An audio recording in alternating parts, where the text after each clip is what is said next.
Hello friends. मैं मोहित आपका मेरे चैनल पे बहुत बहुत स्वागत करता हूँ। तो दोस्तों, ये video real time scenario based interview question on SQL window functions playlist का कंटिन्यूएशन है। और लास्ट वीडियो में मैंने ऑलरेडी रो नंबर से रिलेटेड इंटरव्यू क्वेश्चंस को अच्छे से डिस्कस किया था। तो अगर आपने वो वीडियो नहीं देखा है then I would strongly recommend कि आप पहले वो वीडियो देख लो। मैं लिंक डिस्क्रिप्शन में डाल दूंगा। तो चलिए आज के वीडियो में आज से रिलेटेड कॉन्सेप्ट को उसको एक क्वेश्चंस के हेल्प से डिस्कस करते हैं। ये रहा आपका इंटरव्यू क्वेश्चन जो इंटरव्यूअर आपसे पूछेगा इस कॉन्सेप्ट से रिलेटेड। इनपुट क्या है? इंटरव्यूअर आपसे बोलेगा कि भाई देखो, तुम्हारे पास एक टेबल है जिसमें 4 कॉलम है: ID, name, department and marks. Okay. Requirement ये है कि आपको fifth column and six column create करना है। फिफ्थ कॉलम का लॉजिक यहाँ पे दिया गया है, सिक्स कॉलम का लॉजिक यहाँ पे दिया गया है। इसके बाद वो थोड़ा सा एक्सप्लेन भी करेगा कि फिफ्थ कॉलम में रिक्वायरमेंट क्या चाहिए। कि फिफ्थ कॉलम का रिक्वायरमेंट ये है कि find the ranking of student in each department such that marks should be in ascending order. Means her department में जो रैंक क्रिएट करोगे उसमें रैंक वन मिलना चाहिए जिसका मार्क्स सबसे कम है। और दूसरा रिक्वायरमेंट क्या है? Gap in ranks. That means कि अगर किसी डिपार्टमेंट में मल्टीपल स्टूडेंट के सेम मार्क्स हो तो रैंक का वैल्यू जो बनेगा आपका फिफ्थ कॉलम में उसमें गैप क्रिएट होना चाहिए। ये हो गया फिफ्थ कॉलम का लॉजिक। सिमिलरली सिक्स्थ कॉलम में क्या है कि marks should be in descending order.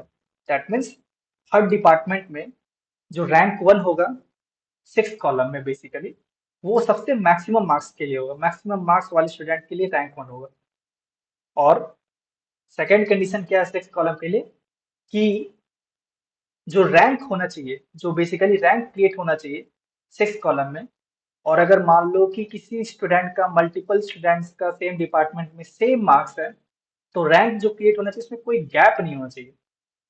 तो इन शॉर्ट में अगर बोलूं तो फिफ्थ कॉलम में असेंडिंग ऑर्डर प्लस गैप होना चाहिए, सिक्स्थ कॉलम में sorry descending order plus no gap.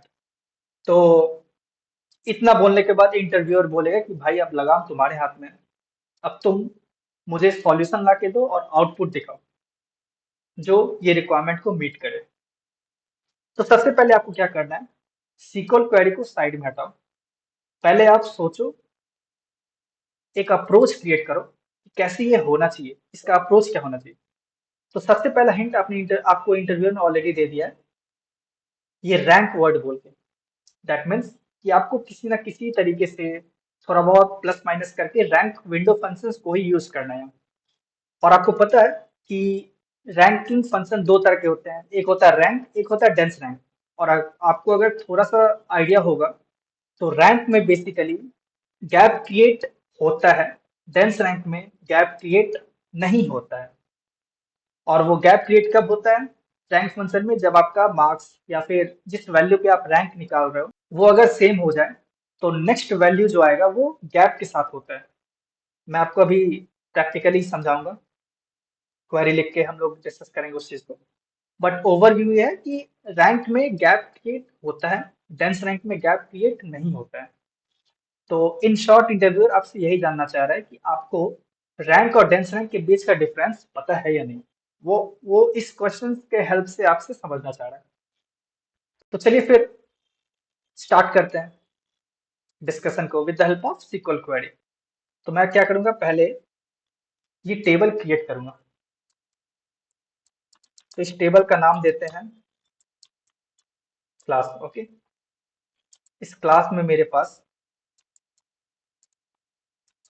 4 column होंगे: आईडी, नेम को देते हैं हम लोग वैरकर 100 लेट से। उसके बाद क्या था, डिपार्टमेंट, डिपार्टमेंट को भी देते हैं वैरकर 100। उसके बाद है मार्क्स।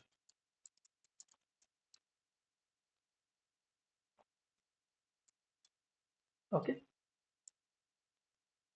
और अगर मेरे पास ऑलरेडी वो टेबल क्रिएटेड होगा तो मैं क्या करूँगा, पहले उसको मैं ड्रॉप कर देता हूँ।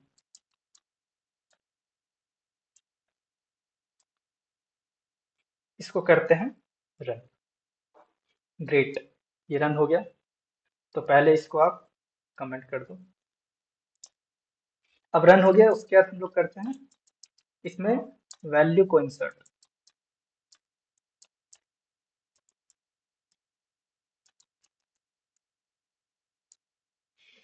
अब सेम वैल्यू जो एग्जांपल में दिखाया था मैंने थोड़ी देर पहले, वो वैल्यू सेम हो इसके लिए मैं यहाँ से कॉपी कर लेता हूँ।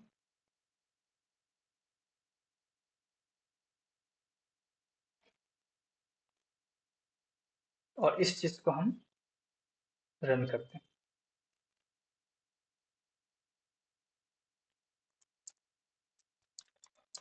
तो चलिए फिर, ये वैल्यू इंसर्ट हो गया। और एक बार इसको सेलेक्ट करके देख लेते हैं कि सब कुछ सही से है या नहीं। ग्रेट, सब कुछ सही से है। अब यहाँ पे बाकी 4 कॉलम को वैसे ही रखते हैं। फिफ्थ कॉलम क्रिएट करते हैं, या फिर कॉमा यहाँ से हटा के यहाँ देते हैं। फिफ्थ कॉलम का लॉजिक क्या था, हमने डिस्कस किया था। उससे क्या चाहिए, मार्क्स का ऑर्डर असेंडिंग ऑर्डर में होना चाहिए रैंकिंग के लिए। दैट मीन्स रैंक 1 होना चाहिए मिनिमम मार्क्स के लिए, फिफ्थ कॉलम के लिए, ठीक है। और दूसरा कंडीशन क्या था कि गैप होना चाहिए, गैप होना चाहिए।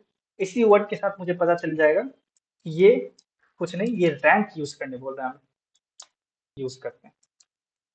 तो यहाँ पे हम लोग पार्टीशन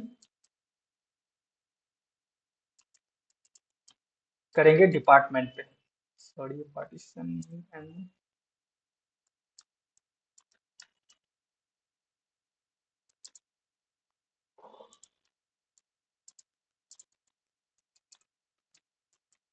अब देखो, इसको नाम देते हैं पहले एज आर एन के, ठीक है। तो मैंने क्या किया, यहाँ पे 2 पार्टीशन क्रिएट होंगे, 2 डिपार्टमेंट है क्योंकि, ठीक है। तो मैंने पार्टीशन बाय डिपार्टमेंट। और हमें क्या चाहिए, रैंक हमें मार्क्स के बेसिस पे चाहिए। तो जिस पे हम लोग को रैंक क्रिएट करना होता है ना, उसको हम लोग ऑर्डर बाय में यूज करते हैं। यहाँ पे हम लोग मार्क्स के बेसिस पे हम लोग रैंक क्रिएट करना चाह रहे हैं, तो हम लोग इसको ऑर्डर बाय मार्क्स। और वैसे तो बाय डिफॉल्ट यहाँ असेंडिंग ही होता है, बट इस एग्जांपल में मैंने आपको समझाने के लिए यहाँ पे असेंडिंग कीवर्ड यूज किया, क्योंकि हमें मार्क्स कैसे चाहिए, असेंडिंग ऑर्डर में रैंक क्रिएट होना चाहिए। इसको नहीं भी यूज करेंगे तो ये बाय डिफॉल्ट ये असेंडिंग ही होता है, बट इस एग्जाम्पल के लिए मैंने इसको यूज किया असेंडिंग कीवर्ड। तो चलिए फिर इसको एक बार रन करके देखते हैं कि इसमें वैल्यू क्या आ रहा है। बढ़िया, ये देखो, ये 2 विंडो क्रिएट करेगा। एक विंडो ये रहा, दूसरा विंडो ये रहा। तो यहाँ पे अगर आप देखोगे तो ये रैंक जो है वो असेंडिंग ऑर्डर में क्रिएट हो रहा है इस विंडो के लिए। सबसे कम मार्क्स के लिए सबसे कम रैंक, रैंक 1, और सबसे हाईएस्ट मार्क्स के लिए सबसे हाईएस्ट वाला रैंक। तो पहला कंडीशन तो हमारा मीट हो गया। दूसरा कंडीशन क्या था कि हमें गैप क्रिएट होना चाहिए। तो यहाँ अगर आप ध्यान से देखोगे तो इस विंडो में बेसिकली इस डिपार्टमेंट में 2 स्टूडेंट के मार्क्स 74 हैं। तो यहाँ पे दोनों को रैंक वन दिया। उसके बाद नेक्स्ट मार्क्स जो है वो 81 है।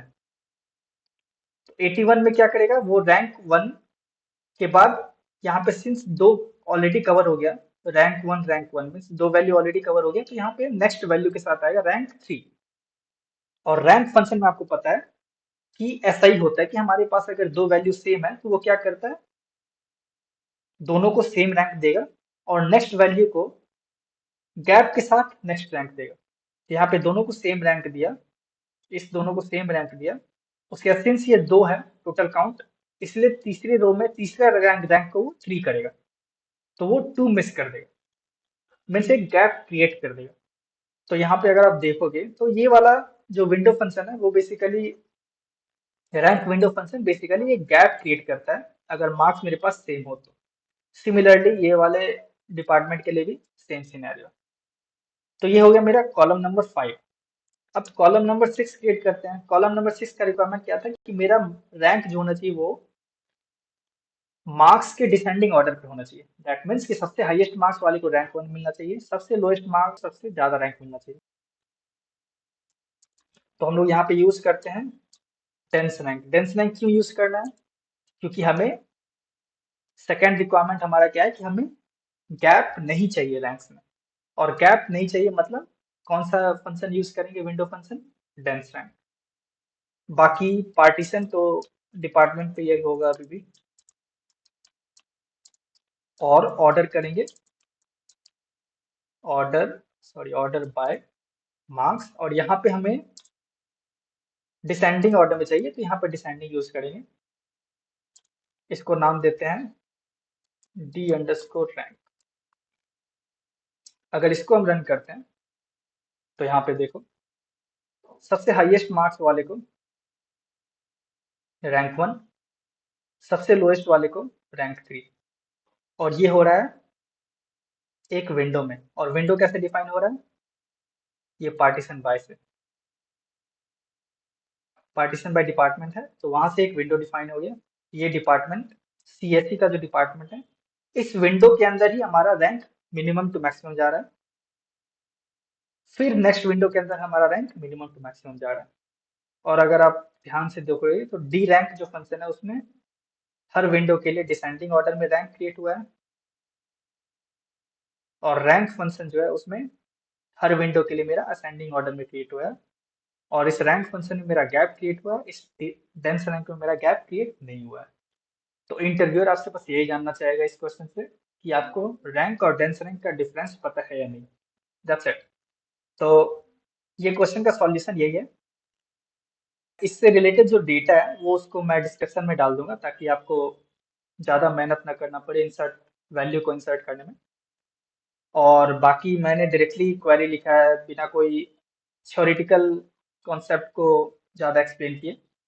तो अगर आप किसी किसी टॉपिक में, किसी पर्टिकुलर टॉपिक में आपको चाहिए कि मैं अच्छे से थ्योरी एक्सप्लेन करूं, तो आप मुझे कमेंट में बता सकते हो।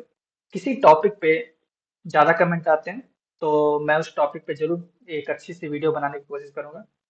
तो इस वीडियो में इतना ही।